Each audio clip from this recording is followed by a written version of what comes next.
আল্লাহর কসম লাগে কথাগুলো শুনে যাবেন। আজকে শবে বরাতের রাতে যদি এই কাজটা করতে পারেন, আপনার মা বাবার জীবনের সমস্ত জীবনের গুনাহ মাফ। আর যাদের মা বাবা মারা গেছে তাদের মা বাবার কবর আল্লাহ জান্নাতি নূর দ্বারা নূর আলোকিত করে দিবে। সুবহানাল্লাহ। সেই আমলটা কি? প্রথম আমল হচ্ছে কবরস্থানে গিয়ে জিয়ারত করবেন, সেখানে পড়বেন রব্বির হামহুমা কামা রব্বায়ানি সাগীরা। অবশ্যই বেশি বেশি সেইখানে গিয়ে মুনাজাত করবেন। আল্লাহ রব্বুল আলামিন দেখবেন আপনার মা বাবার জীবনের সমস্ত জীবনের গুনাহ মাফ করে, যারা মা বাবা মরে গেছে তাদের মা বাবার কবরকে জান্নাতের বাগান করে দিবে। হ্যাঁ ভাই, প্রতিনিয়ত অনেক কিছু দেখেন এবং শেয়ার করেন। আজকে এটা আপনার মা বাবার গুনাহ মাফের উসিলা করে এই ভিডিওটা শেয়ার করে দিন।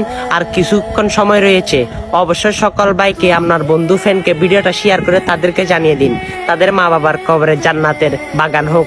সেটা আপনিও চান, সবাইও চাই, তাদেরকে শেয়ার করে দিন। সুম্মা আমিন।